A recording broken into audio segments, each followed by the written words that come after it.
So I think it's working. Okay, so hello everyone.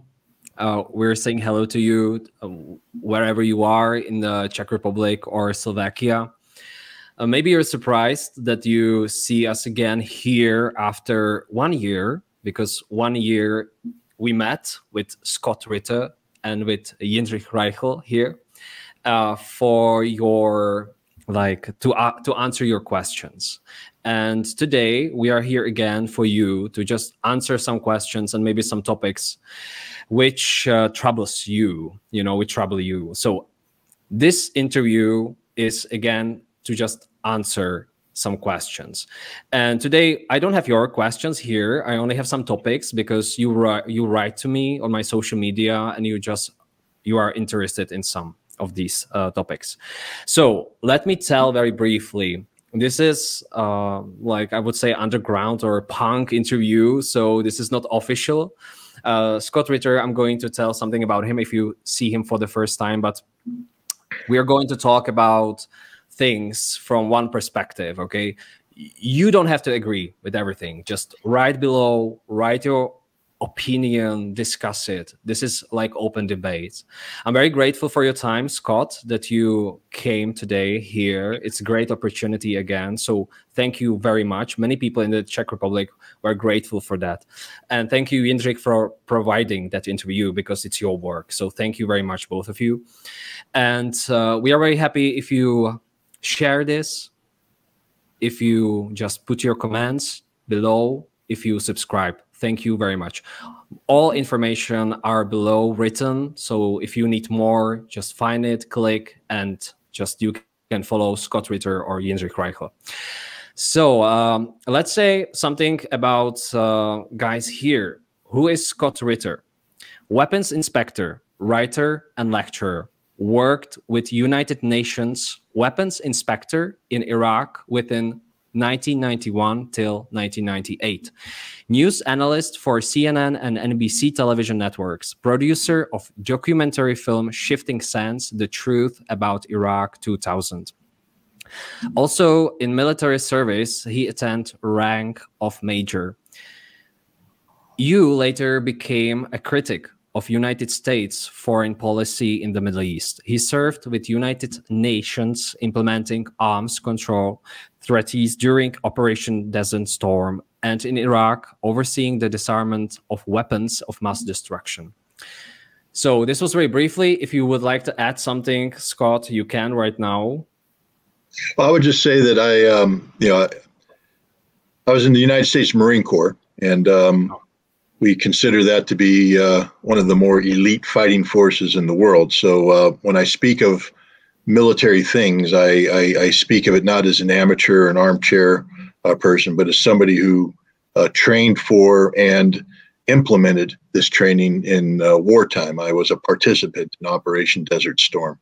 I was an intelligence officer, and in the Marine Corps, that means combat intelligence. So I have a lot of experience with every aspect of war. I helped plan major military operations, including the minefield breaching that was done by the Marines of the Iraqi defensive positions. And that's relative to what's going on today in Ukraine with the Ukrainian counteroffensive and their efforts to breach the Russian defensive positions.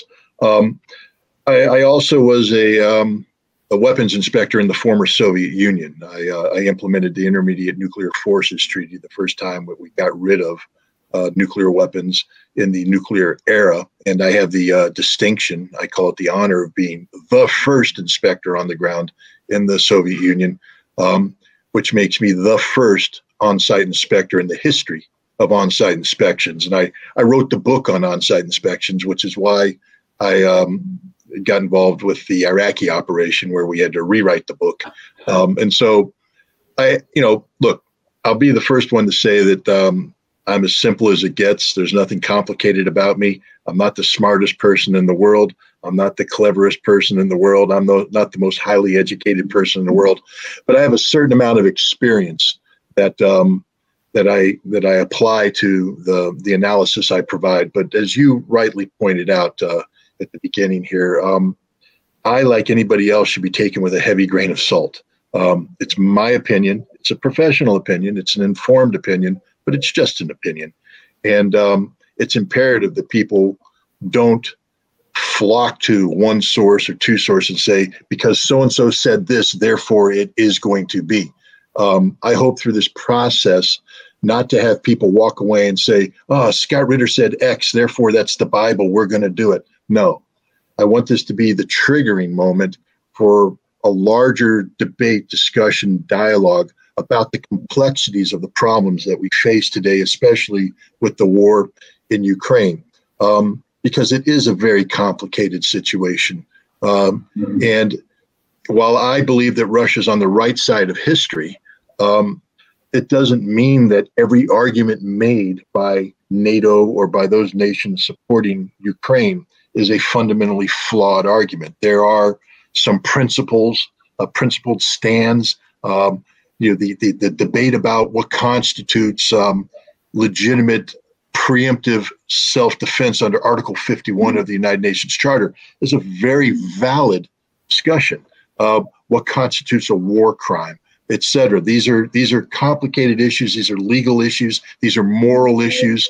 And it's good that people wrestle with these issues. It's good that people debate these issues. It's good that nobody walks away from something like this saying, I know everything. Because I'll tell you what, anybody that says they know everything, they know nothing. You have to be continuously in the mode of seeking new information to empower yourself with knowledge and information. So I just thank you for allowing me to come on this program and bring my perspective, my experience, my insights, and expose them to people so that they can take that and then compare it and contrast it with other insights, other opinions. And I always tell people that the best solution always is found in the supercomputer that resides between this earlobe and this earlobe, right there, your brain. And if you as an individual can activate this brain and get it to think and get it to formulate your opinion, then you're in a better position, because what opinion are you going to be able to defend the strongest? Yours, the one that you've come up with by assessing data, or the one that you're simply repeating from somebody else? If you're trying to enter an argument and your argument goes along the lines of, well, Scott Ritter said, you lost the argument. You lost the argument. What you need to be able to say is, I believe. And then you can say, I believe because of A, B, C, D, E, F, G. But you have to believe it. You can't be saying Scott Ritter said, or Thomas said, or Jindřich said, or anybody else said. You have to say, I believe. But you can't believe until you empower yourself with knowledge and information. And I hope that this program that we're going to do today is part of that empowerment exercise. Put data out there, put information out there for people to consider, not to treat as the gospel, but to consider as part of an overall discussion about the war in Ukraine. Thank you for mentioning, Scott. And we have here, of course, Jindřich Rajchl, who is activist, and he set up the political party, and also he is a lawyer. So, Jindro, welcome. So, thank you for the invitation. I just want to say that it's absolute honor to talk to Scott again, and thank you very much for coming to this show and giving us your time, because it's very valuable. I have seen you in many discussions since we talked the last time, and I'm really super happy that you came up again and discuss with us the actual issues concerning the conflict in Ukraine. Thanks for inviting me. So the last NATO summit was from 11 till 12 July 2023 in Vilnius, Lithuania. The next will be in July 2024 in Washington, D.C. There is a huge discussion about the result. It shows that NATO has maybe, for some critics, again returned to the Cold War strategy, this time to protect their own billion from the other part of humanity based on the ideology of dividing the world into democracies and autocracies.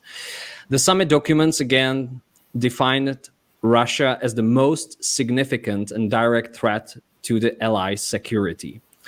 Some people they say it was an essential meeting for security and keeping peace in the world. So there is a huge gap.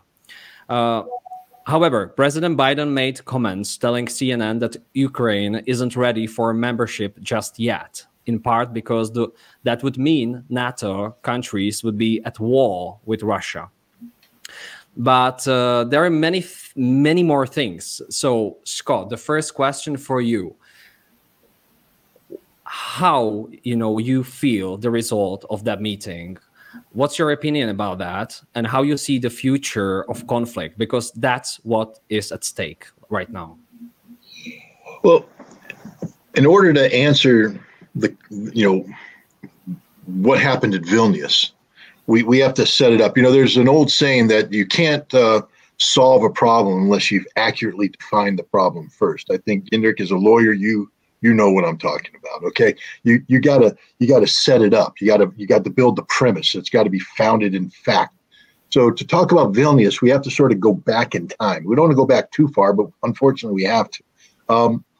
We have to get to the creation of NATO. What was NATO? NATO was created in the late 1940s, according to Lord Hastings, the first Secretary General, to keep the Americans in, keep the Germans down, keep the Russians out. That was the purpose of NATO. America's an isolationist country. At the end of the Second World War, there's fears that we would go back into our turtle shell and leave Europe on its own volition at a time when Europe felt vulnerable because of the war, devastated their economy. Communist parties were rising up in France and Italy and elsewhere. And people were concerned that if America leaves, the big communist threat over there, the Soviet Union, is going to come rolling in, and that's the end of Europe. And so keep the Americans in, keep the Russians out, to create a military alliance that is strong enough to keep the Russians from coming in. And then lastly, to keep the Germans down. I think people tend to forget, especially here in the United States. I don't know, maybe the Czechs have a better memory, but there once upon a time, Germany was a really bad country. It was ruled by a really bad man, and they carried out really bad policies. The Czech Republic paid a heavy price because of these policies. And at the end of the war, the Second World War, when Nazi Germany was defeated, a lot of people believed that the Germans should never be given a chance to ever do that again, that the idea would be to break Germany up and deindustrialize Germany, to make it a nation of farmers who would forever spend their life tilling the soil, but never again be given a chance to build factories like Rheinmetall or Krupp or things, not to ever produce tanks named after cats, because there used to be the tiger, there used to be the panther, and we didn't want to give them a chance to produce, I don't know what, a leopard. But so the idea was never to let Germany do this again, to keep the Germans down. They were split up. Fast forward to 1991 or 1989, actually, the Berlin Wall comes down, and suddenly by 1990, Germany's reunified.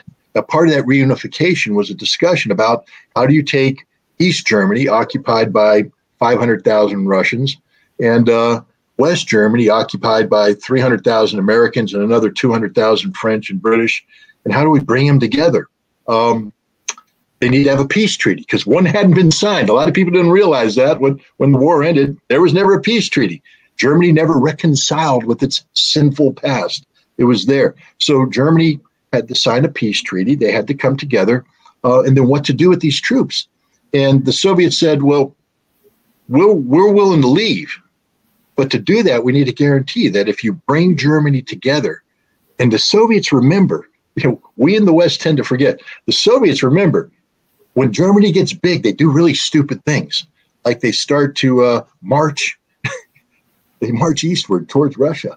And there were 27 million reasons why the Russians didn't want Germany to come back together again. That's the number of dead that they suffered in the Second World War. But the Russians said, the Soviets said, we'll pull our troops out, but we need a guarantee that NATO doesn't move into the eastern part of Germany, that NATO doesn't expand.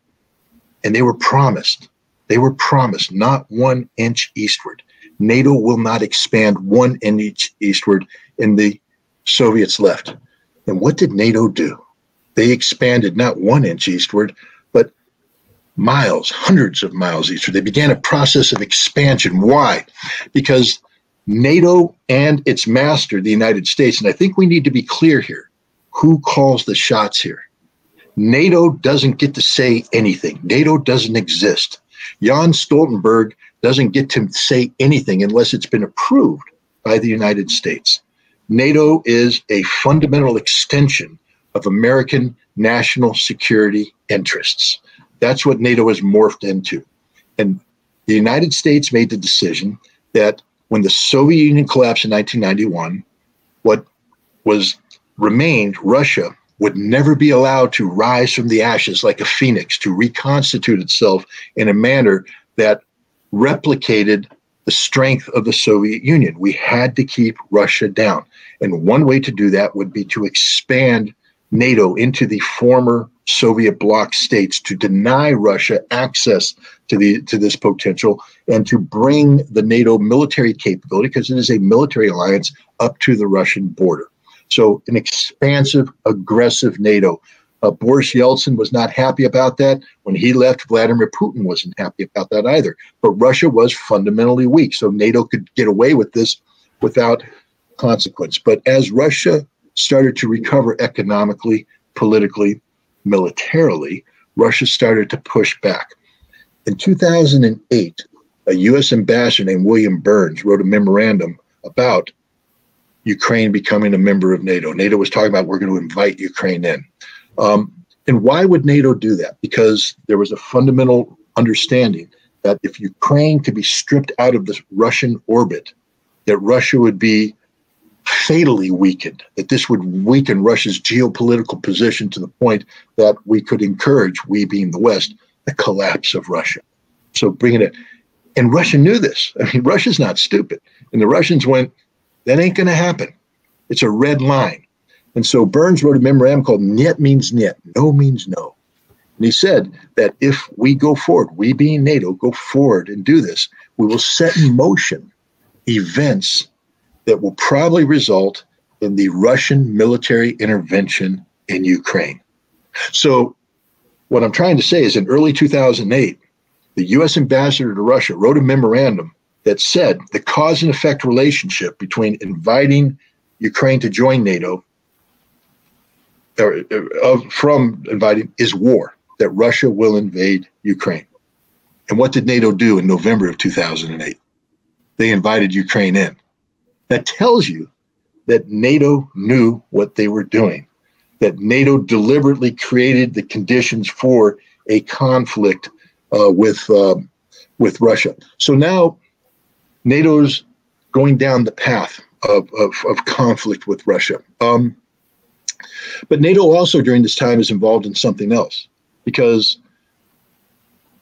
Europe wasn't their number one. If you take a look at what NATO did between 1991 and 2021, in that 30 years, they transitioned from being a defensive alliance into being offensive alliance. Just ask the Serbians how that felt in 1999 to be bombed by a defensive alliance.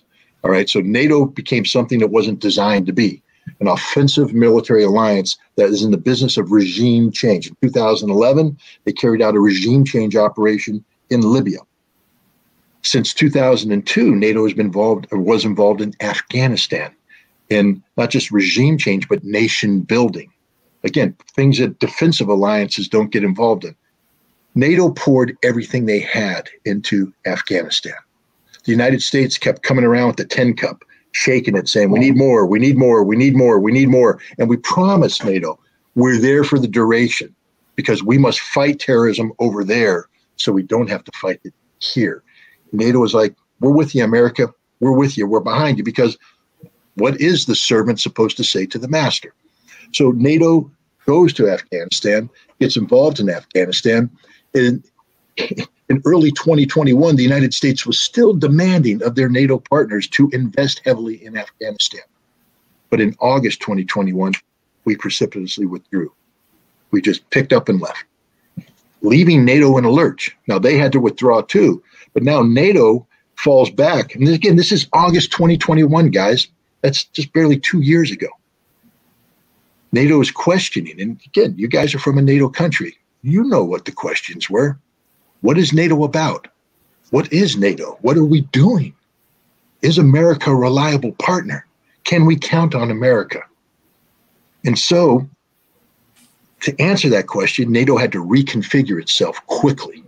And they did so using the Ukrainian crisis, using Russia to reorient and redefine Russia as a threat that defines NATO's future. And now they get involved in a conflict with Russia in Ukraine. What did NATO believe going into this conflict? First and foremost, they believed that this was going to be primarily economic in nature. They believed that if they apply economic sanctions against Russia, that regardless of what happens on the ground in Russia, in Ukraine, Russia is going to get starved out. Their economy is going to collapse, and they won't be able to sustain the military effort. So NATO was looking for a cheap victory. A cheap victory. Nobody in NATO, when this conflict started, was talking about stripping bare their coffers, stripping bare their armories. All they talked about was sanctioning Russia. That's it. That's it. And it didn't work. And this war transitioned into something different. And so NATO then said, well, Russia's weak. So while we're strangling them economically, we'll start to provide Ukraine with the military assistance necessary to defeat the Russian military. And they had some limited successes. We all remember what happened in September, October of last year, the Ukrainian NATO-driven counteroffensive that retook Kharkov, took the right bank of Kherson. But what they saw as Russian weakness wasn't Russian weakness. It was Russia making a mistake and then learning from that mistake, adapting to that mistake. How did Russia adapt to that mistake? They mobilized 300,000 men. They got additional 150 to 200,000 volunteers to come in. They started doing wartime level production out of their defense industries. This is an important point. Wartime level production, ramping up production to fight a conflict. You asked the question, what is the future of war? Well, the future of war is something that NATO hasn't considered. NATO is not prepared for the future of war. You see, NATO spent the last 20 years preparing for Afghanistan. And you know what you don't use in Afghanistan? Tanks, artillery, aircraft, anti-aircraft defenses. You don't use any of that. You don't use armored fighting vehicles, none of that.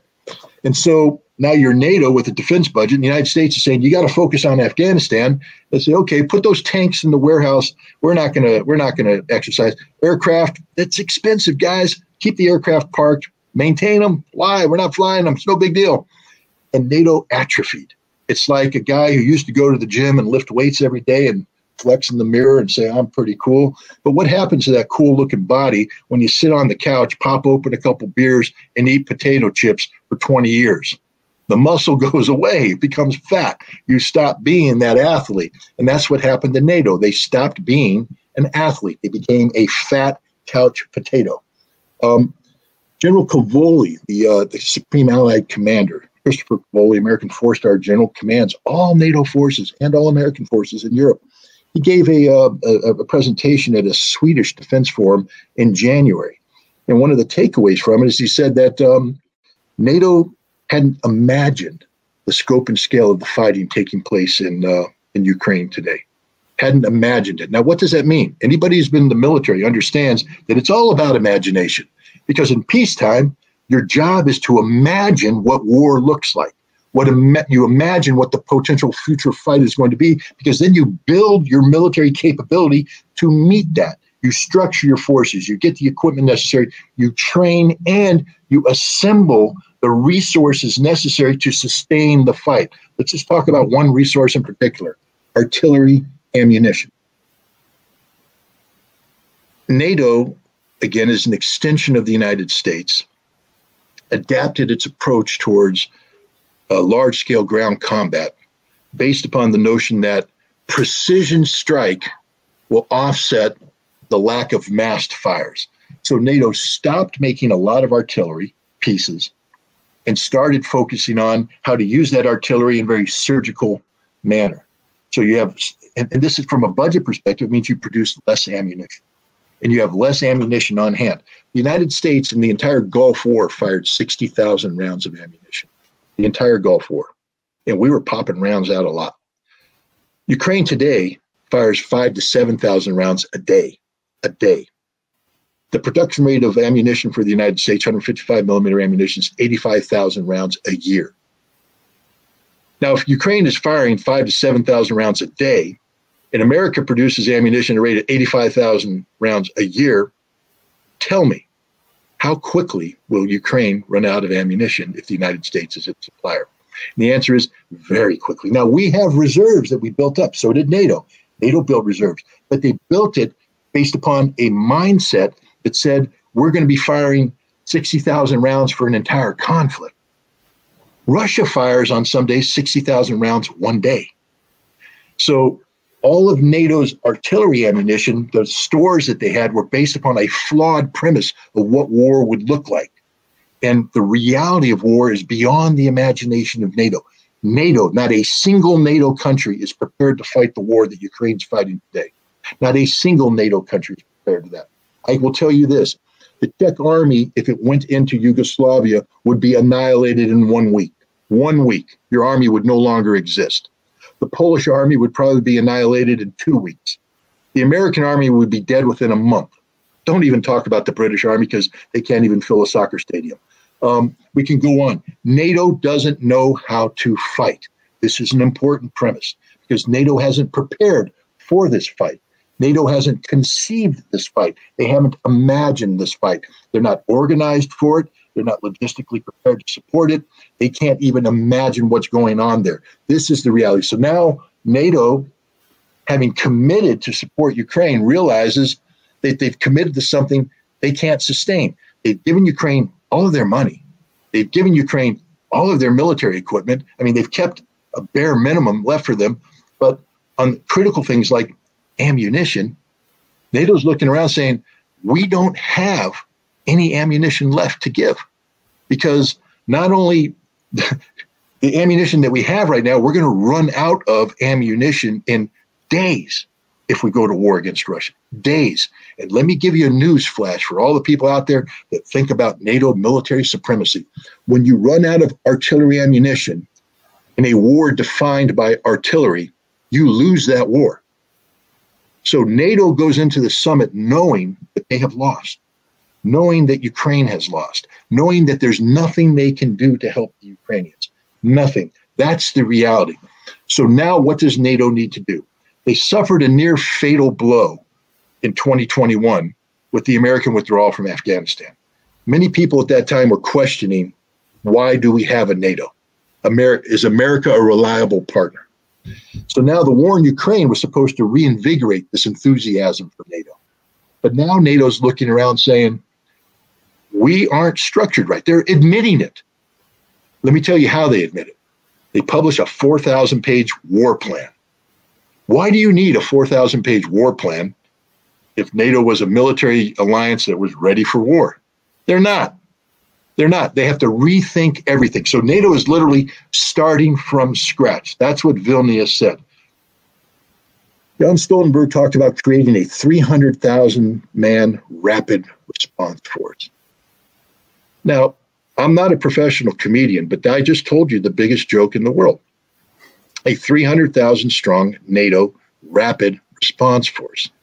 Now, the precursor to that joke is a 40,000-strong NATO rapid response force. That's what they currently have. I challenge Jan Stoltenberg, I challenge NATO to rapidly deploy those 40,000 troops anywhere. Do it now. You can't because they don't exist. I mean, they're there. They've earmarked units. They're there, but they've never trained as a 40,000 strong rapid deployment force. And again, rapid deployment to what? To what? To what end? Let's say by some miracle, NATO was able to get 40,000 troops together. I'm just going to start off the bat because remember, they come from different countries. Where's your artillery ammunition? And they're going to say, well, don't you have it? No, we don't have it. Don't you have it? No, we don't have it. So that's 40,000 dead men, literally dead men. If you put them into combat, they will die. So it doesn't exist. It's a joke, and Jan Stoltenberg knows this. 300,000 is a new level. Who's going to pay for it? Who's going to come up with the money for that? Because it's a big number, 300,000. And it's not just 300,000 men. They need equipment. They need artillery ammunition. They need artillery pieces. They need tanks. And not just that, they need to train train. Training is expensive. Training means you have to actually get out of the barracks and go into the field, and you have to burn up fuel. You have to train live fire with the artillery ammunition. You have to pay the soldiers to do this full time. 300,000 full-time rapid response guys are getting full salary, training full stop to do all this. It ain't never going to happen because NATO can't afford it. It's a joke. NATO itself is a joke. And that's the reality of the NATO summit, is that they keep telling themselves the same joke over and over again, that we are a viable alliance, we are militarily capable, but we're not. Notice that Ukraine, everybody was talking big going in this because they thought about the Ukrainian counteroffensive was going to work. It had to work. They had NATO equipment. They had Leopard tanks. They had, Bradley fighting vehicles. They had NATO 155 millimeter artillery pieces. They had NATO training. We brought them over to Grafenwohr and we taught them about combined arms warfare. Wow, they should have quick against the Russians, and they haven't gotten anywhere. They're all dying on the field of battle. And so that reality is there, that didn't work, and there's nothing they can do to change that. Beforehand, they were talking about, we're going to make Ukraine a member. We're going to talk about a rapid pathway to membership and all that. No one's talking about that today. In fact, what the United States said is pretty much, Ukraine will never be a member of NATO. Now, of course, they didn't say it. The door's wide open. Article 10 allows us to allow anybody who wants to become a member to become a member, except when they're Ukraine, because Ukraine will never qualify for membership. Now we say when all members agree. Well, you understand that not all members are going to agree to Ukrainian membership. When Ukraine qualifies, Ukraine will never qualify, ever qualify. So it's over. Ukraine being a part of NATO is over. Throw that out. Now, NATO's going to say, we expanded. We brought in the Finns, and we're bringing in the Swedes. Aren't we wonderful? The day after the NATO summit finished, Joe Biden went to Finland and participated in the Nordic summit. And they had an interesting press conference afterwards where Biden was standing up there with the Finnish president. And of course, Biden is typical, rah-rah. I've never seen a NATO alliance more unified. Really? Never. Talk to the Hungarians about unity. Talk to the French who just vetoed you opening up a NATO field office in Japan because France isn't on board. Talk about the Germans that are questioning everything right now because they don't have any money and their economies go. Talk to the Finns because the Finns had an interesting question. Mr. President, he said, you've said that the American guarantee to NATO is ironclad, that America is going to be there forever. But there's an election in 2024, and there's a guy running against you named Donald Trump. And he's sort of popular right now. I know you're trying to put him in jail, but he's pretty popular right now. And there's a chance that he might beat you. And if he beats you, suddenly this ironclad guarantee that Finland was counting on when we joined NATO, what's going to happen when we don't have a Joe Biden, we have an American president who says, we're done with NATO? Where does that leave us? And the answer is in a lurch. You should have thought that before you signed on the dotted line, because now you've committed yourself to a NATO that is being redefined by Russia as a giant nuclear target, because that's the reality of what's going on in Ukraine and all this NATO chest thumping. NATO has basically said, if there's a war with Russia, all of Europe's going to die. And that's the truth. I'm going to tell that to every Czech person listening right here. You're all dead people walking. That's it. Everybody who says we want to push Russia, we want to defeat Russia, understand this: you will never defeat Russia. But if you ever threaten Russia with defeat, you will all die because Russia will use nuclear weapons. Now, you can say, well, Russia will die too. Does that really matter? Because you'll be dead. So it doesn't matter. Do you want to die? And that's the question you have to ask yourselves. There was a period of time where Europe didn't have to worry about that because of people like me, people who went into Russia and got rid of intermediate range nuclear weapons and short range nuclear weapons and created a process of nuclear disarmament that de-emphasized tactical nuclear weapons. There's a period of time where Europe was basically a nuclear-free zone. Now, it never was because, of course, the United States always had the 100 B-61 bombs that we scattered around 5 countries, and we have a nuclear sharing arrangement with these things. But nobody treated that seriously. They were just sort of there. Tensions had dropped. Russia was peacefully coexisting with Europe. Heck, your economies were thriving. Why? cheap Russian energy. That was pretty cool, wasn't it, when you had cheap Russian energy and everything seemed to work out economically. But now, thanks to the United States, the INF Treaty is done. We're getting ready to redeploy nuclear-capable intermediate weapons into Europe again, recreating the tensions of the 1980s that we had gotten rid of. It's 2023. Maybe the current generation doesn't know that there was, once upon a time, an era where everybody in Europe woke up not knowing if they were going to bed at night, because the East and the West were facing off, and they all had nuclear weapons. And any mistake, any miscalculation, any error of judgment could have led to a conflict where everybody died. That's why I always joke, if anybody meets me or anybody else who implemented the INF Treaty, shake my hand, thank me, and buy me a beer. Because if it weren't for me and the other inspectors, you'd all be dead today. And that's a statement of fact. Had these weapons remained in Europe, there would have been an accident. We know that because there was an accident in 1995. 1995, after we got rid of the Pershing II missile, which was an American intermediate range missile that once launched had a flight time of around 12 minutes to the Kremlin. 12 minutes is this decision-making time. Now, normally, if you have a mistake, and we know this because there was a mistake in the early 1980s where a Soviet officer thought there was a launch out of the United States. Now, he had 30 to 40 minutes to determine whether or not this was real, fake, etc. And in that time, because he waited, he didn't do what he was supposed to do, which is to trigger a response. He waited. He said, it doesn't make any sense. Why would America attack us? He waited, and it turned out to be a false alarm. But he had the benefit of time, 30 to 40 minutes. But when you have a Pershing II missile in what was then West Germany, 12 minutes away from the Kremlin doesn't have 30 to 40 minutes anymore. They have 5 minutes. 5 minutes to make a decision. 5 minutes to decide whether the entire world is destroyed. In 1995, the Norwegians launched an atmospheric test rocket.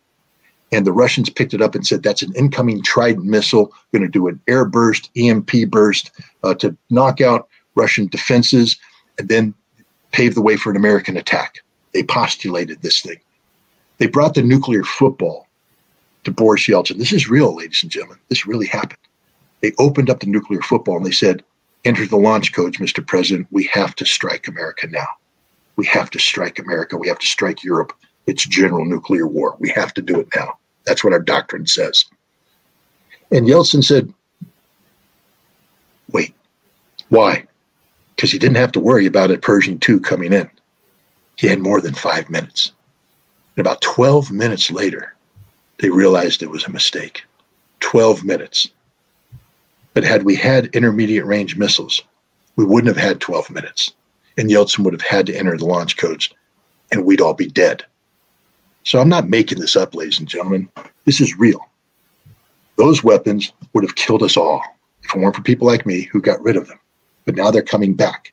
And they're coming back in an environment where NATO is trying to precipitate the strategic defeat of Russia, knowing that Russia has said that a world without Russia isn't a world worth living. What does that mean? That if you try to strategically defeat Russia, Russia will kill everybody. Everybody. That's what you're doing. That's the direction you're heading. That's the future of this conflict. These are very, very dangerous times. And so one of the big lessons out of Vilnius isn't, can NATO recover and become stronger? That's what NATO seems to be saying. And the answer, of course, is no. NATO will never be strong. This is the end of NATO. That's what Vilnius was. It's the end of NATO. NATO will slowly evolve as we speak.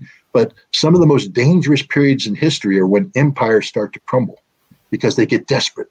They try to remain relevant. They lash out. And we see NATO right now lashing out, using Ukraine as a proxy to lash out against Russia. This could spin out of control in a moment and we will all die. Or is it time for Europe to sit back and say, what the hell are we doing? Do we need NATO? Is this what we want? Asking the question that Finnish journalist asked. What happens when, not if, understand that, when a president named Joe Biden no longer sits in the White House? He will be replaced by a president that is not going to embrace the same policies that he has about NATO, the strength. America will go back. Remember at the beginning of NATO, keep America in. America will become an isolationist country again. Why? Because we can't afford to continue doing what we're doing. It's too expensive for us to have this global imprint. Chinese economic competition is causing us to reconsider how we interface in the world. If the petrodollar gets replaced by alternative currencies, the BRICS currency or something else, America's global economic dominance is over. We'll still be a strong country, but we won't be dominant, and we will turtle. We will come back in on ourselves. We will leave you behind. And here's the final thought for everybody out there who's a member of NATO today. America doesn't like you. America won't die for you. America is using you. That's it. You're on your own. When it no longer becomes convenient for America, we will abandon you, as we did in Afghanistan, as we're doing to the Ukrainians now, as we did to the South Vietnamese before. We abandon everybody. They become inconvenient. And NATO is becoming inconvenient to America. That's the lesson you need to learn from Donetsk. Great speech, great speech. I just was thinking about the incident that happened in last year in Polish town Przewodów, where the rocket has been launched, and I think we have been like very close to World War III at that time, because a lot of politicians were not waiting for any news. They were just immediately, even here in Czech Republic, they were saying like, NATO has to strike back. They have to strongly respond to this attack from Russia. Until the Polish, they were saying like, let's activate Clause 5 of Washington Treaty and so on and so on. Until Joe Biden came and said, well, wait a minute, it was not 2 Russian rockets, it was just 1 Ukrainian rocket, and it was at that time basically he saved everything, because all the politicians, all the media were like full speed into the NATO response to Russia, and as you said, like it would be quite quick, when it happened. And I was really wondering what's happening there, because then the news came out that there was a plane with AWACS system, so they knew from the very beginning, from the minute one, that it was the rocket which was not launched by Russia but by Ukraine. And they suddenly, miraculously, from 2 Russian rockets, it was 1 Ukrainian rocket. So that was, I think, kind of a provocation at that time, and I think it was very close to the escalation of the conflict. So it's imminent every day, basically. This threat of escalation of this conflict.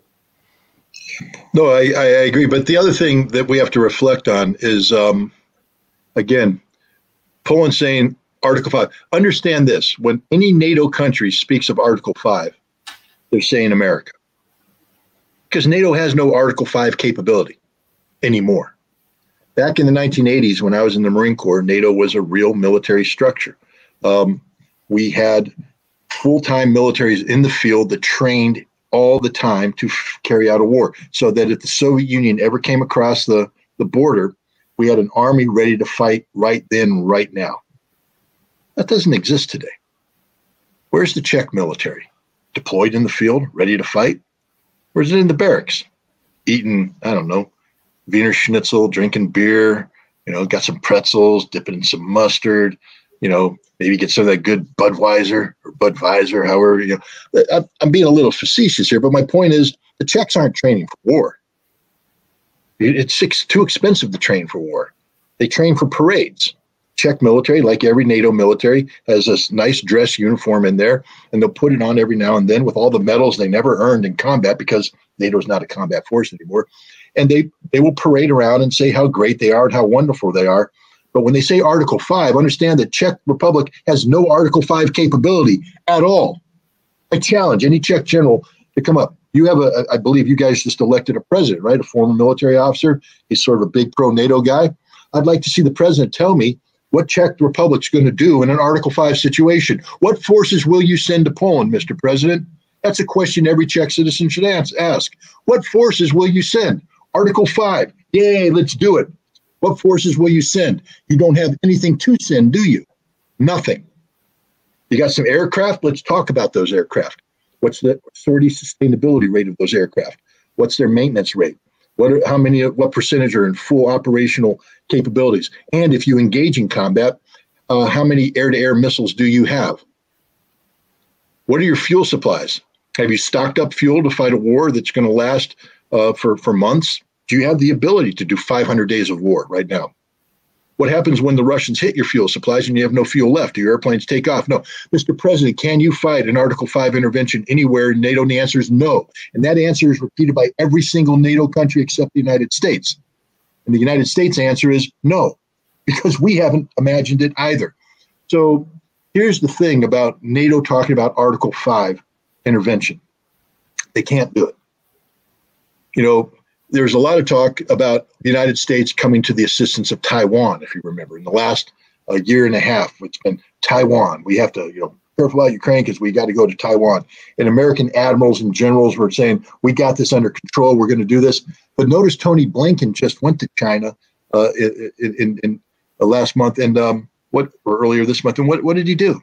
He crawled on his knees to reset Chinese policy. Why? Because an American general, Hinault, a lieutenant general in the United States Air Force, who's responsible for conceiving conflicts. He does the war games. And he's been doing the war games with America, Taiwan, China since 2018. And what he has said is, we lose every time.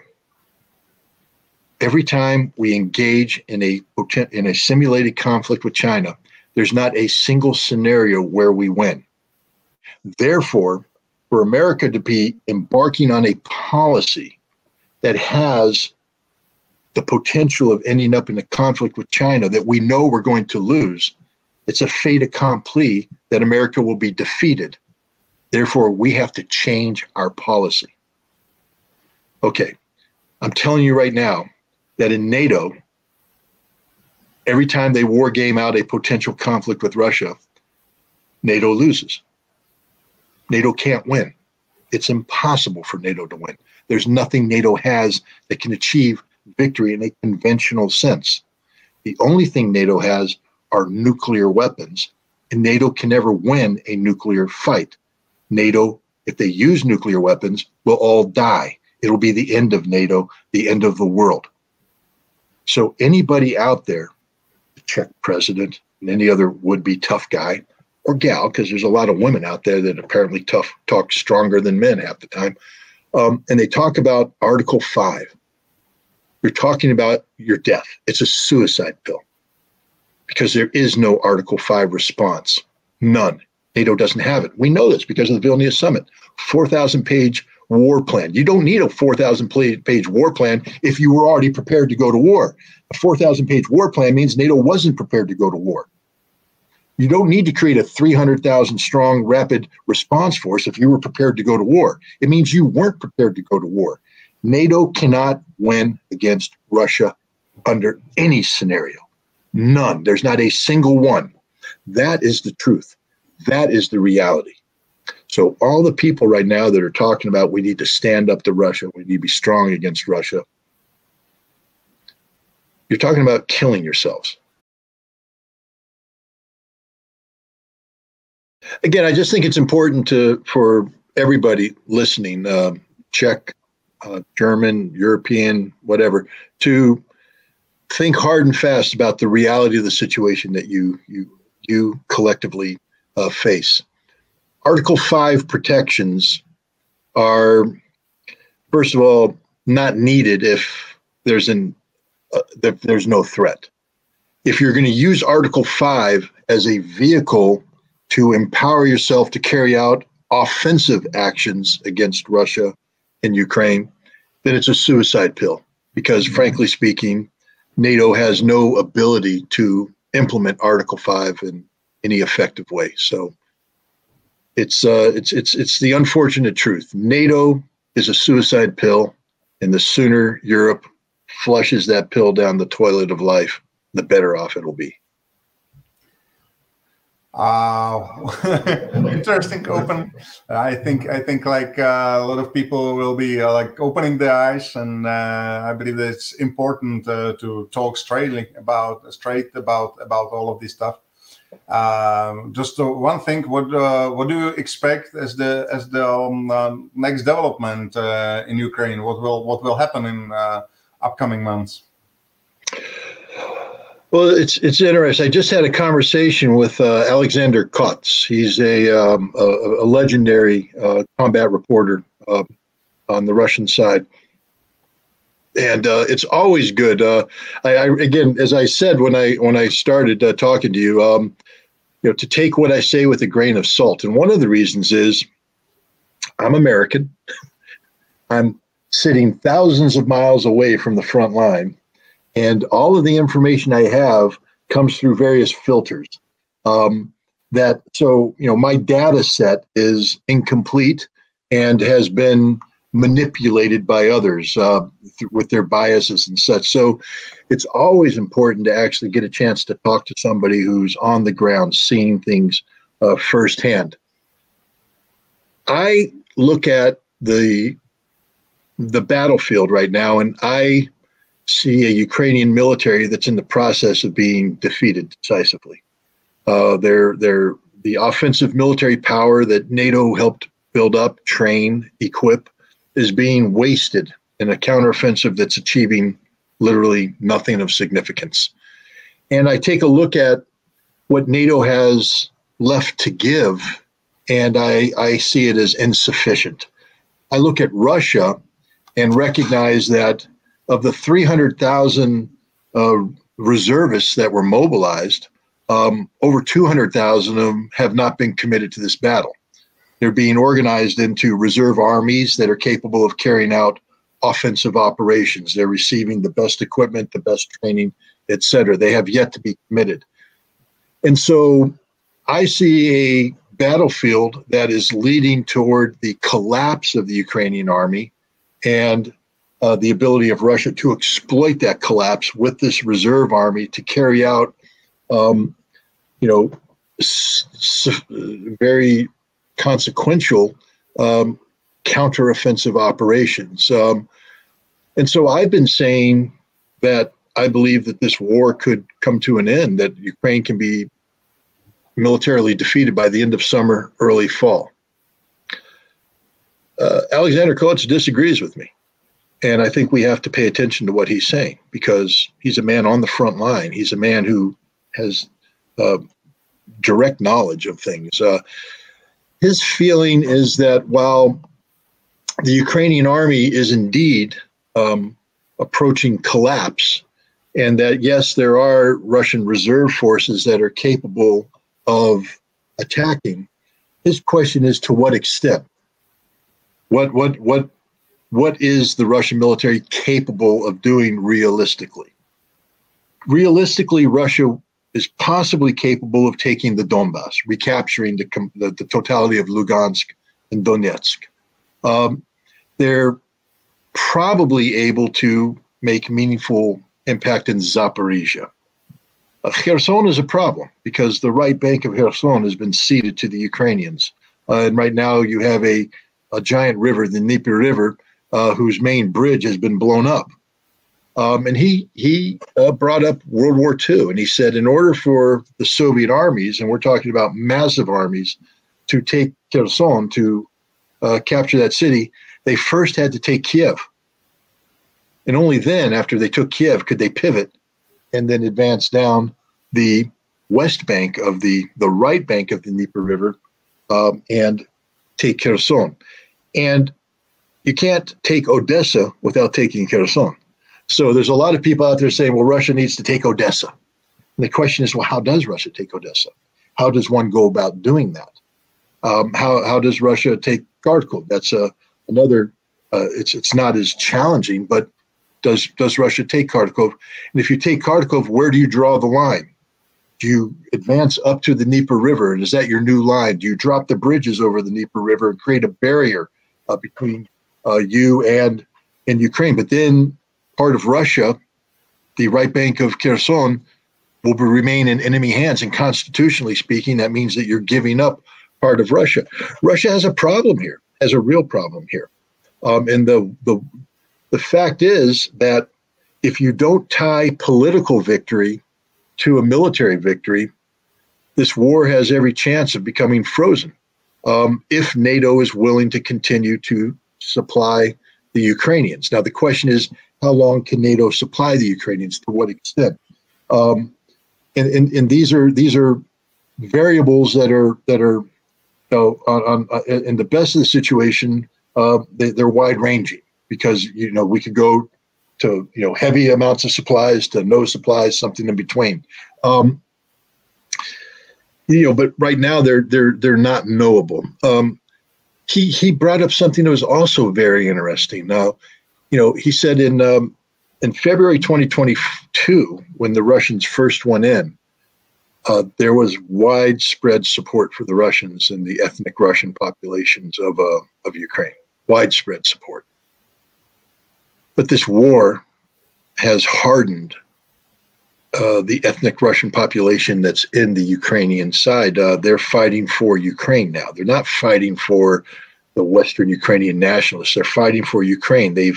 Russia's actions have created a sense of Ukrainian patriotism. And he also brought up, and he says this has been the case from day one. He covered the fighting in the Donetsk airport back in 2014, 2015. And he remembers, he says that, the pro-Russian forces were heavily criticized. Why is it taking you so long to take the airport, to push these people out? And the answer was, because we're fighting ourselves. The people we're fighting are us. As tough as we are, they are as tough. There's the same level of tenacity, the same level of commitment, the same willingness to sacrifice your life to defend land. And so I think we have, there's been a lot of talk about, when we speak of the military collapse, that it would automatically lead to the political collapse. And there's a lot of assumptions built in there about the willingness of the ethnic Russian population of Ukraine to continue supporting the Zelensky regime. I had been of the impression that the ethnic Russians would be very happy to have the Russians come in. And I'm sure there are some who would be happy.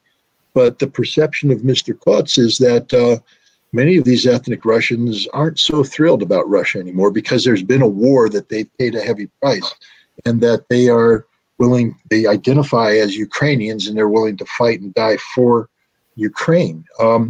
This complicates the political thing, because war is an extension of politics by other means.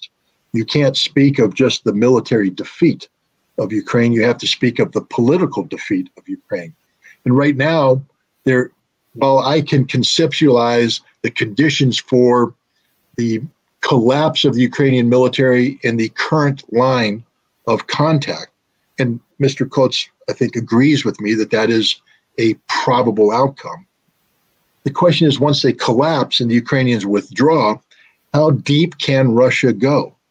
Because 200,000 troops, while it sounds good up front, once you start occupying territory, doesn't sound very impressive at all, especially if the population of the territories that you're occupying are openly hostile to you and create the potential of guerrilla warfare and things of that nature. So I think that this war is far more complicated than I have been led to, not led to believe, but I think I might have had some rose-colored lenses on my glasses and project. I don't know. I still, I've always said that the political solution to this is going to be very difficult. That Russia hasn't done a good job of defining it. But I believe that once the Ukrainian military collapsed, that it would be something akin to the collapse of Army Group Center, the Russian forces in the German forces in Russia in the summer of 1944, collapse, withdrawal, pell-mell retreat, etc. Mr. Kotz isn't as confident in my assessment. He has pointed out rightly that there's still a large number of Ukrainian forces committed to the defense of Kiev and shielding Ukraine from Belarus. These forces are intact. They have equipment. They've been trained. They aren't being destroyed on this battlefield, and that if necessary, they could be brought in to provide an additional shield, especially if the Ukrainians withdraw to the right side of the Dnieper River and use that as a barrier. So there is a potential for this conflict to drag on and on and on and on. It can be resolved if Russia comes up with a viable political solution. And this is why I think more emphasis has to be paid. My dog is objecting to conclusions. I'm sorry, Maverick. He says, stick to your guns. Stick to your guns. Don't give in. Okay, buddy. But I don't know who he's barking at right now. Maybe a fly on the wall. I had the same dog at home. So she's a she-dog. She was barking at 4:30 a.m. today. Like, well, he does that all the time in the morning. But let me see if I can distract him there. Okay, but the fact is the militarily. It's a variable. Once a military collapse, defeat becomes sort of addictive, and so we don't know. We don't know, and it's also a question of how rapidly Russia exploits this collapse. What Russia is willing to do. But again, 200,000 troops. You're not going to go to the Polish border with 200,000 troops. You aren't going to capture Odessa with 200,000 troops. You'll be pressed to capture Kharkov with 200,000 troops. You can't do everything. You can only pick something. You need more troops. And unless Russia is willing to mobilize, and right now Putin has not indicated a desire to mobilize, which means that a political solution for Putin is tied to a more limited military objective, basically the liberation of the current Russian territories, that Russia doesn't have the desire to take Odessa or Kharkov or Dnipropetrovsk. So I think Russia's got to do a better job of defining its political victory. I think one of the reasons why they haven't is that it creates uncertainty in the West. See, if the West knows exactly what the Russian position is, they can then formulate policies designed to counter that Russian position. But right now, with it unknown, the West, I think, is looking at the situation and wondering how long they can continue to support Ukraine.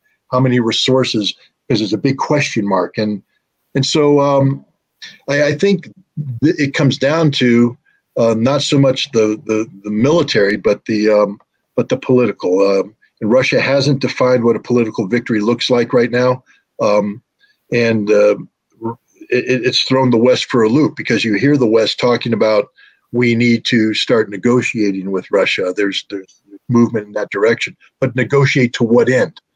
How do you negotiate with someone when you don't know what they want? So there's a lot of variables out there, a lot of uncertainty that impact what's going to happen in this conflict going forward. But again, I am confident that the Russian military is in the business of destroying the Ukrainian military right now, and I am confident that the Ukrainian forces that are currently aligned against the Russians will collapse by late summer, early fall.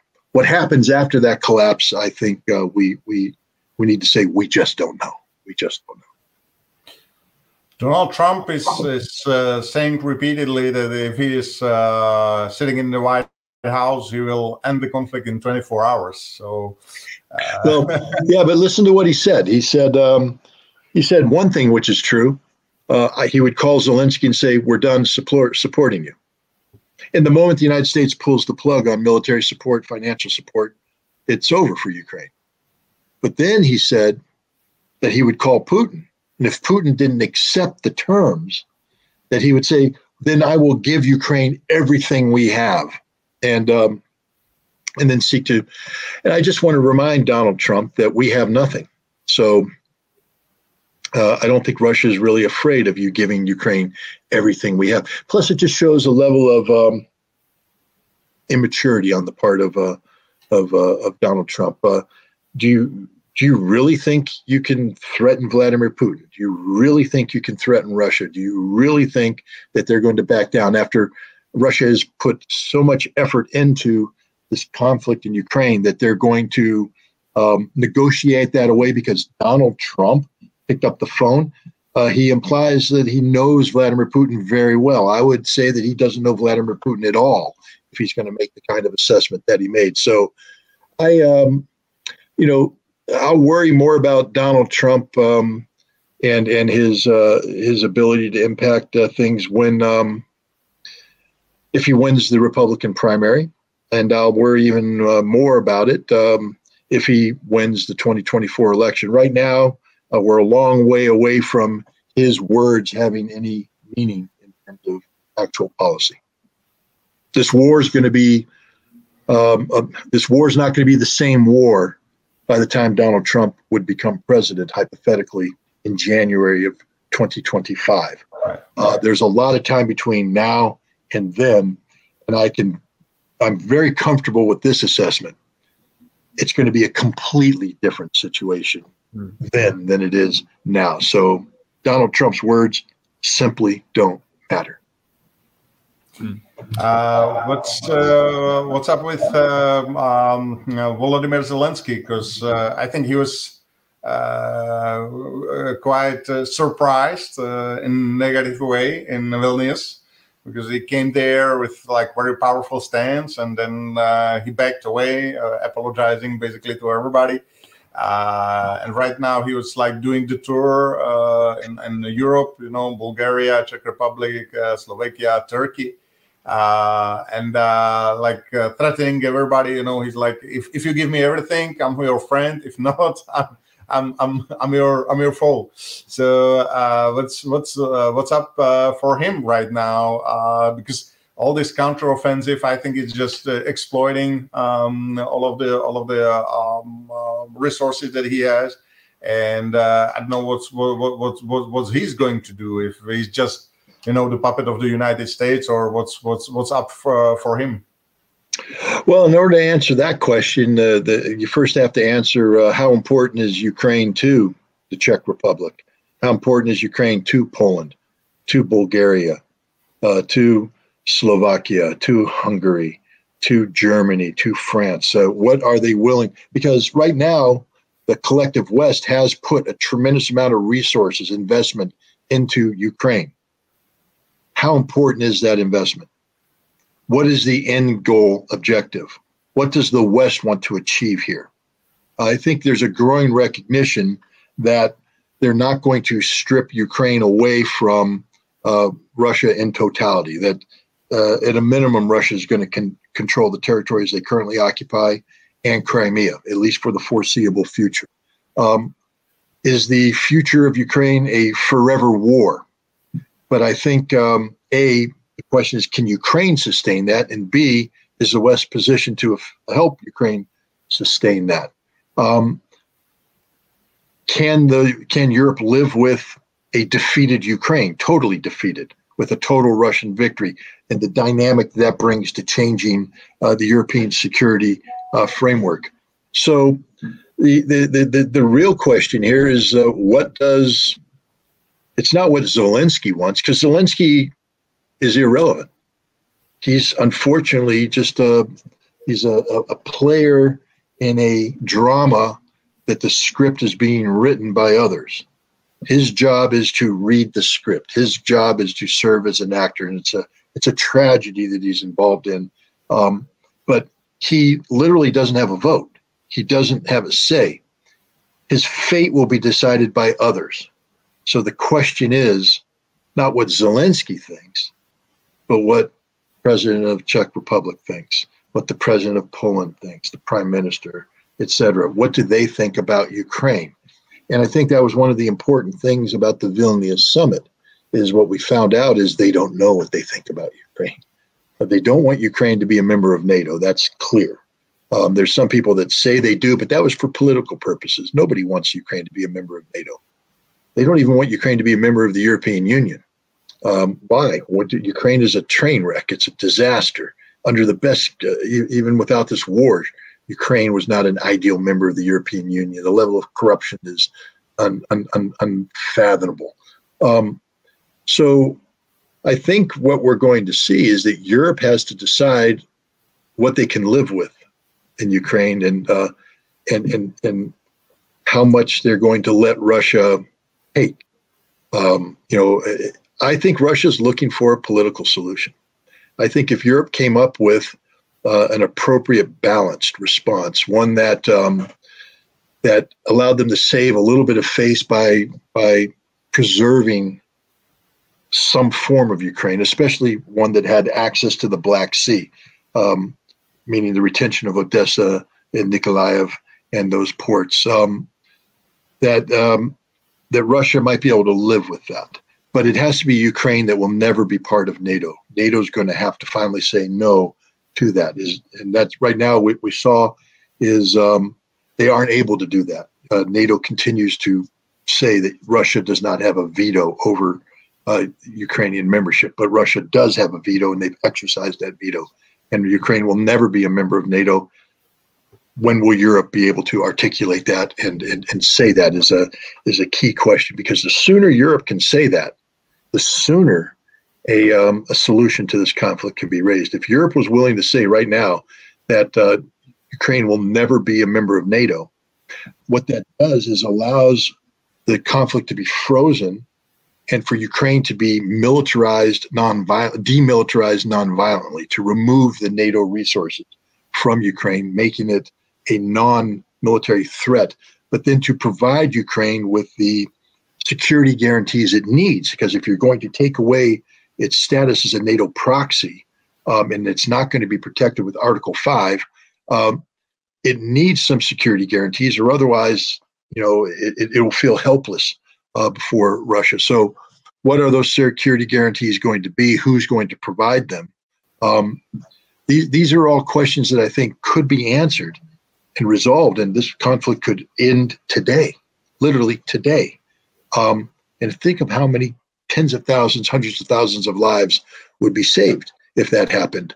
But as long as Europe is unwilling to, NATO is unwilling to yield on the question of Article 10, that Russia does in fact have a veto over Ukrainian membership. If NATO can't yield on that, then there is no political solution, and then the situation becomes more complicated, because the longer this war goes on, the more the political landscape's going to change. We'll see. But the question again isn't about Zelensky. He simply doesn't matter. Zelensky is a non-factor here. His future as the leader of Ukraine, I believe that it's clear that Russia won't allow him to be the leader of Ukraine going forward. That Zelensky would have to be replaced with a new leader, one that is willing to rewrite Russian or Ukrainian law so that Stepan Bandera is no longer a national hero, the Banderist ideology is no longer mainstreamed, things of that nature. That's all doable. But first, the biggest hurdle is that Ukraine will never be a member of NATO. Scott, I have one question. There is some echo, maybe. The sound, yeah. In Vilnius, Stoltenberg said, we stand with you in your courageous struggle for freedom and sovereignty. We need to keep up and further expand our support to help Ukraine liberate its land and stop future Russian aggression. When we hear this from media, like these statements, what we can imagine behind this, they say Ukraine needs some time to be accepted in NATO. The same time they say we will support you. How you read in this words? Well, let's just remember who's saying it. Jens Stoltenberg, the Secretary General of NATO. You do know that he has no power, right? Jens Stoltenberg has zero power. Jens Stoltenberg cannot pick up the phone and order NATO troops to move. He has no power. Jens Stoltenberg can't pick up the phone and demand that the NATO budget do certain. He is not an executive authority in the traditional sense of the word. He is the administrative head of a secretariat that serves as the framework around which this military alliance is made. But the key to NATO is, for instance, the military council, where the defense ministers come together and the general officers come together, and they come up with unified policy that's then taken to their respective nations. So who cares what Jens Stoltenberg says? It's meaningless. I want to hear what the defense minister of Germany says. I want to hear what the prime minister of or the chancellor of Germany says. I want to hear what the president of France says. I want to hear the people that matter. Because Jens Stoltenberg is sitting there. There's a famous American movie, Top Gun. And there's a scene early on where a guy, CAG, the commander of the air group, is talking to Maverick, Tom Cruise's character. And he says, son, your mouth is writing checks your body can't cash. Well, that's Jens Stoltenberg. He's speaking, and it means nothing unless everybody else agrees to it. And remember, NATO is a consensus-driven organization.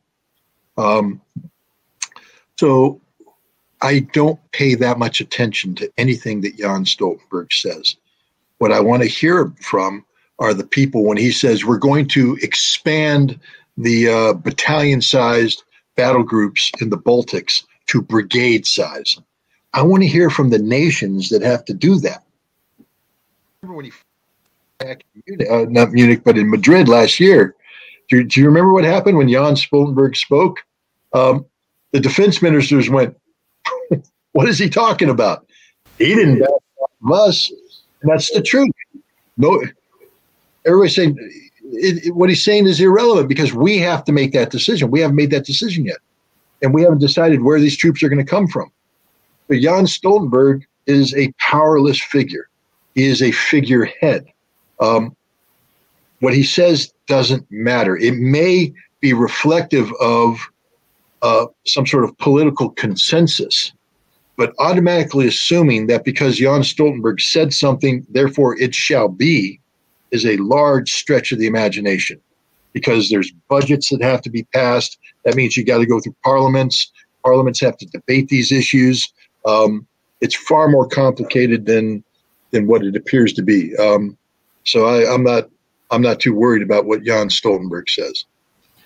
I think there was like main message from the NATO summit in Vilnius was we have to expand our military budgets.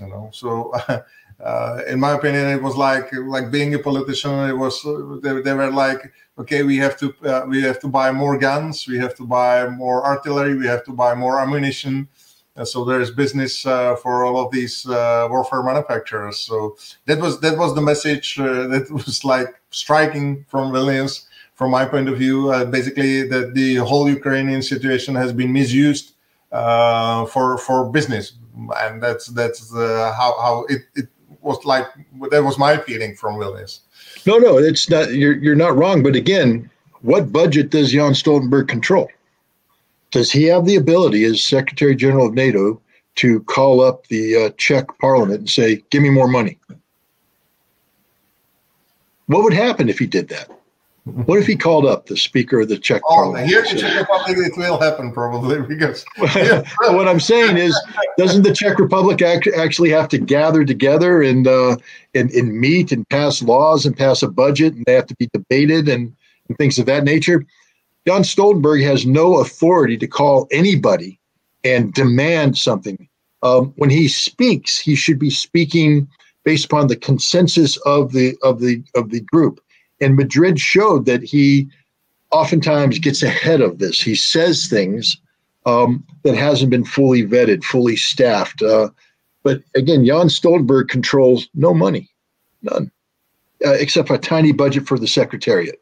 But even then, that budget is determined by councils that are derived of the constituent members. It's like the Secretary General of the United Nations.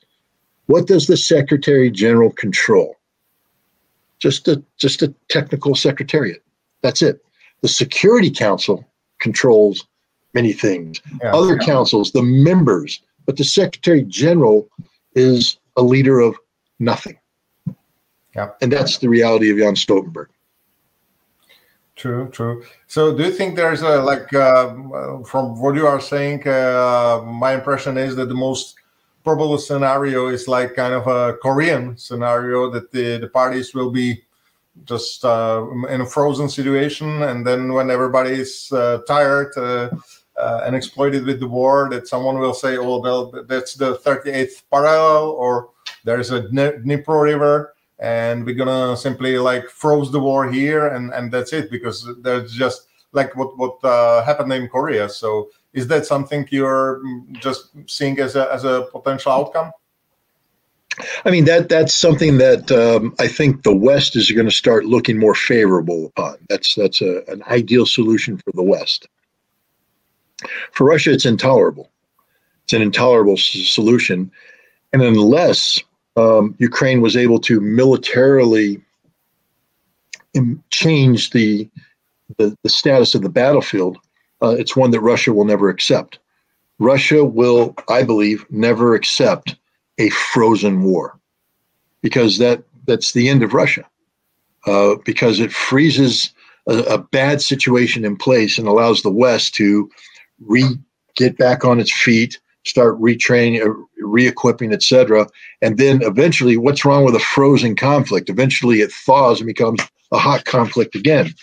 And in that meantime, the West will only get stronger, and Russia will probably either maintain status quo or get weaker. So I don't think Russia will go for a frozen conflict. That's why, again, we don't know what a political victory looks like for Russia. They haven't articulated it, but when they do, I have a feeling that it will require some dramatic political changes that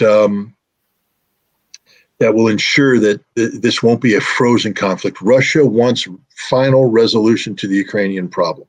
This war will not end until there's a final resolution to the Ukrainian problem, and there can't be a final resolution until Ukraine, the situation exists that Ukraine will never be a member of NATO.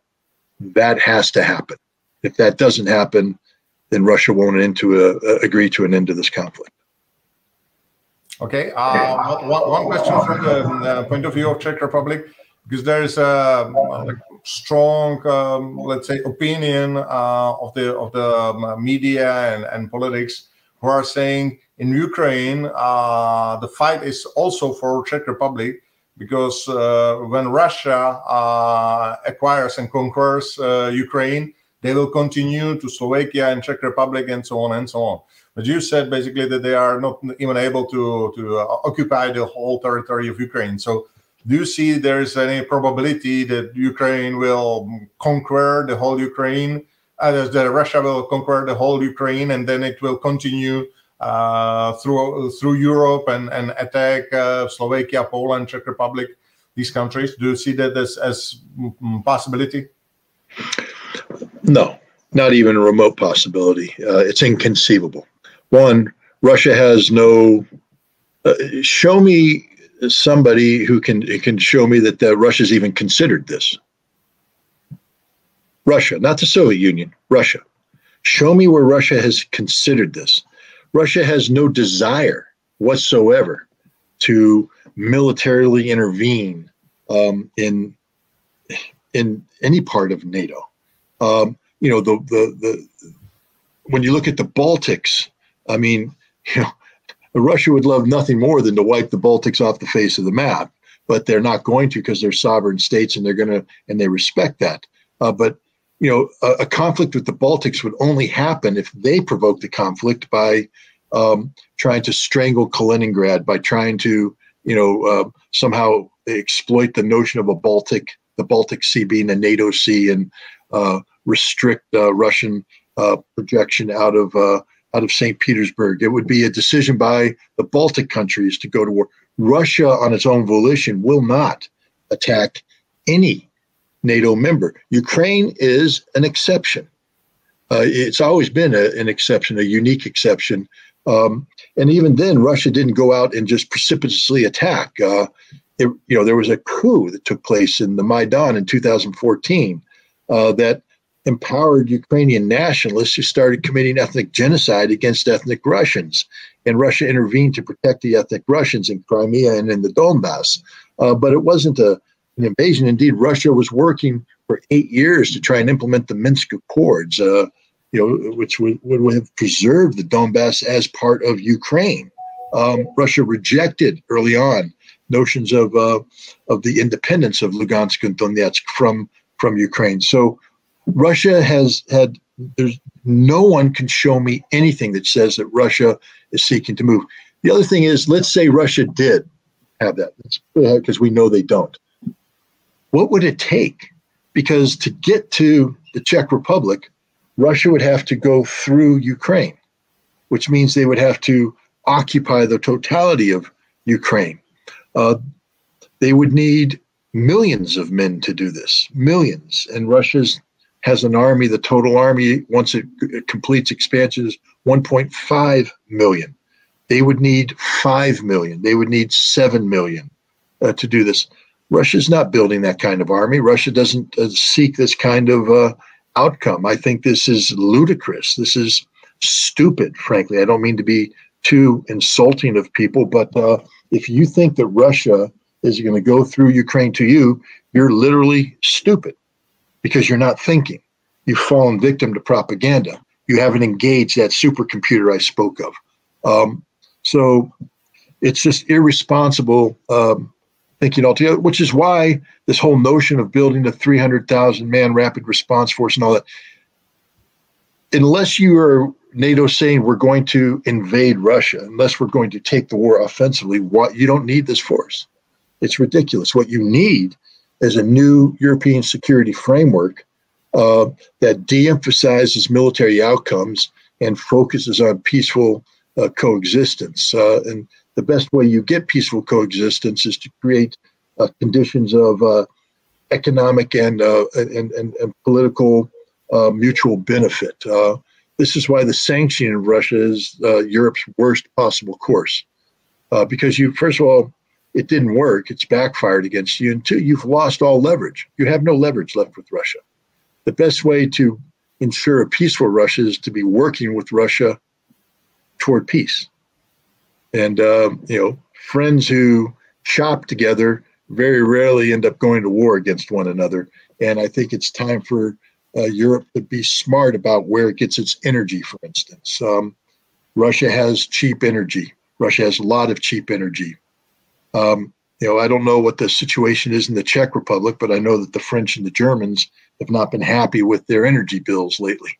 I would imagine that the same is true in the Czech Republic. So anybody who tries to play that card that you need to be worried about what happens after Russia defeats Ukraine, that Russia will continue to move on. A, you don't know anything about modern war. You don't know anything about what it takes to actually do what you just said. And B, you don't know anything about Russia. You have not studied Russia. You haven't paid attention to their policies and what their genuine objectives are.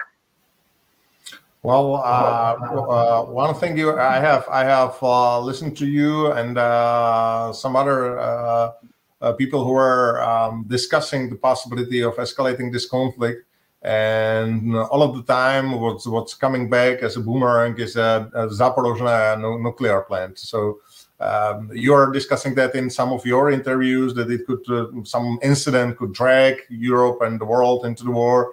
Lindsey Graham, the senator, was saying basically the same. So do you think there is any possibility that could play a role in upcoming weeks or months? Well, the first thing we have to understand is that Zaporizhzhia nuclear power plant's on the soil of Russia. It's not on the soil of Ukraine. Now, Europe may disagree with that. Ukraine may disagree with that. But the only vote that counts on this is Russia. And why? Because Russia has a nuclear weapons posture that says if the existential survival of Russia is put at risk, they will use nuclear weapons to defend Russia. And the existential survival of Russia is defined by the totality of the Russian state, that Russia will not tolerate any part of Russia being torn away from it, that is an existential threat. So anybody who postulates a possible scenario that has international intervention moving in and taking control of the territory around the Zaporizhzhia nuclear power plant, thereby ceding it back to Ukraine, it's a non-starter. And yet that's what people are operating at. Ukraine is trying to create the perception that the Zaporizhzhia nuclear power plant poses a direct threat to the ecological, environmental, and physical security of the West, that there could be a disaster there along the lines of Chernobyl. First of all, different kind of reactors. So automatically, whatever disaster you get is going to be a Zaporizhzhia disaster, not a Chernobyl disaster. Two, the Russians have experts on site, backed up by the International Atomic Energy Agency, by the way, who are monitoring the situation. And like any professionals, they have war gamed out potential outcomes. What happens if? What happens if? What happens if? And so they've built up the capabilities to mitigate any potential catastrophe that could occur. So I think the Ukrainians also have to be aware that if they did anything that triggered such a catastrophe, that they would lose the support of the world. Because right now, it's one thing to blame Russia from a rhetorical standpoint, but it's another thing when an actual disaster occurs that has forensic evidence that points straight to Ukraine being the perpetrator. Ukraine would lose support. It would collapse for them. So this has been a propaganda exercise. This has been an exercise of psychological warfare. This has been something designed to get the West to think about committing to Ukraine a level of political and military capability that hitherto has not been considered.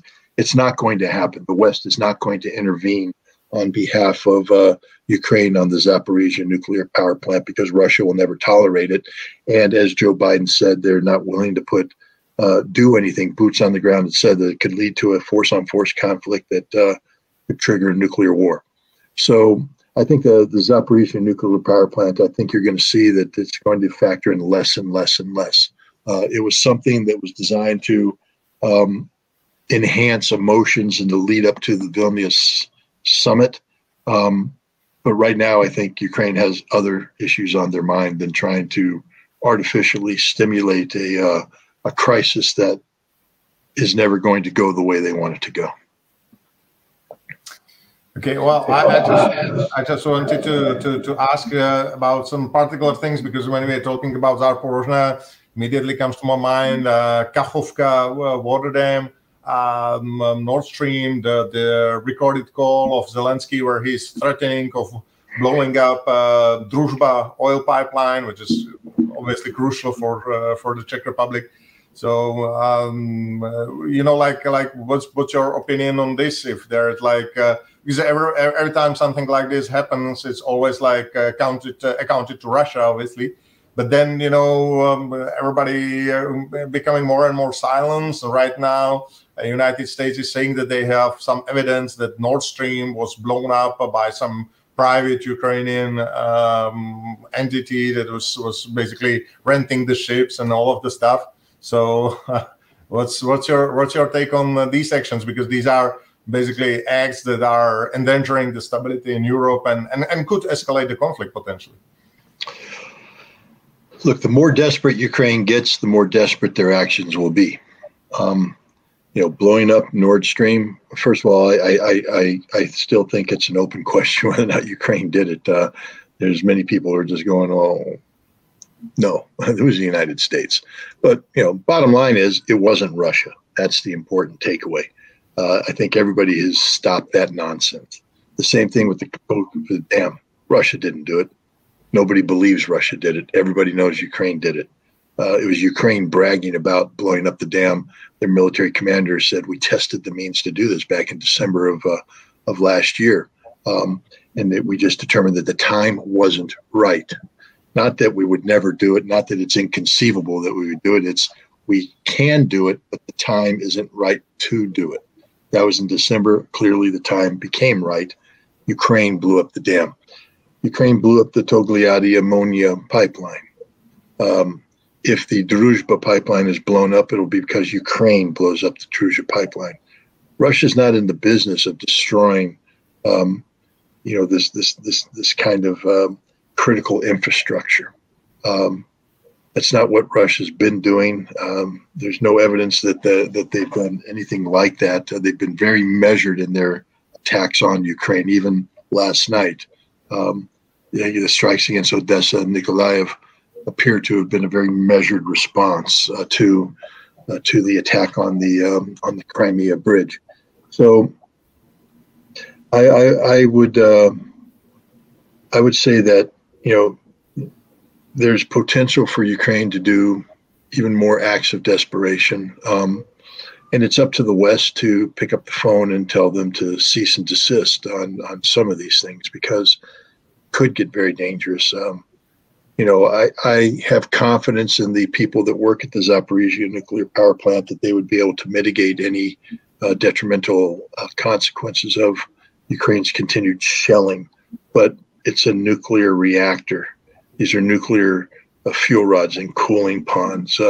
There's a potential for bad things to happen. And I think the West needs to start calling in Ukraine and saying, no, done. You can't do this. One last question from my side. Imagine you're the Prime Minister of the Czech Republic right now. What will be your position towards this conflict? What you gonna do? Will you send the guns? Will you support financially the purchasing, the ammunition, and all of the stuff? What should be the position of the Czech Republic towards this conflict from your point of view? Obviously, it's very subjective. Well, I mean, first of all, if I'm the Prime Minister, it means I'm a politician. So the question is, how did I get to be Prime Minister? Who supported me?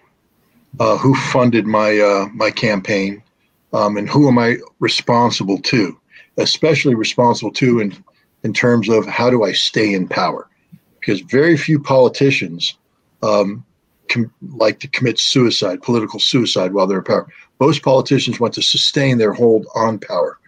So to understand what the Prime Minister would do, you have to understand what's best for him politically, because no politician does what's best for the nation. They only do what's best for them politically. And they're such narcissists that they believe that automatically equates to being best for the nation. So I think that your Prime Minister got there because he has a certain constituency that is bought into NATO as being the cornerstone of the Czech Republic's future, that the Czech Republic is a NATO member. It defines itself as a NATO member and must be seen as advocating NATO policies. And so therefore, politically, it's going to be very difficult for your Prime Minister to deviate from these policies. I think also that the Czech economy is linked to the European Union's economy. It's linked to the rules-based international order, and therefore it's up to the Czech Prime Minister to ensure that the Czech Republic stays in the framework that we just described of the EU, et cetera. So decisions have to be made that back the collective, that the Czech Republic can't afford to go rogue on something and have potential backlashes. The Czech Prime Minister is an extension of the Czech nation. And right now the Czech nation has elected to office people who agree with a NATO-centric definition of what the Czech Republic is, a European Union-centric vision of what the Czech Republic is. Until which time the Czech population can change this equation by electing new politicians with a different perspective, I think that you're going to be trapped in, because at the end of the day, the Czech Republic is a very minor player. It appears, aligned itself with a clique that is driven more by Warsaw than, say, Paris. And I think that for the foreseeable future, Czech politicians are going to be continuing this policy because that's what they need to do to stay in power. The question now is, what are the Czech people going to do about it? Are the Czech people going to identify with these decisions made? Do they agree that what's best for this politician politically is also best for the Czech people? And that's a fair debate. That's a fair discussion. Here, I'll say one thing. For anybody who's going to articulate against, for instance, continued support of NATO policies by the Czech Republic, what are the alternatives? What other options does the Czech Republic have? Can the Czech Republic take the lead in going rogue? Can the Czech Republic become the next Hungary? Are they positioned to do that? Can they do that? Is that a realistic outcome? And I would say probably not. That, first of all, Hungary is driven by a unique political circumstance that has a leader that is more dictatorial than democratic in his approach to governance. And I don't think the Czech Republic is there yet. I also think that the Czech economy, the Czech economy is linked to the existing strata, so to speak, of European political and economic elite, and that most of the Czechoslovakian or Czech people view that and say that's the direction we want to head. We're comfortable with that. We define ourselves in that matter, and until which time they can redefine, who they are and what they are as a nation, you're going to get the politicians that support the EU, support the G7, support NATO, because that's how the Czech people think of themselves. It's very difficult to have a politician commit political suicide by doing the right thing when they haven't convinced the people that is the right course of action.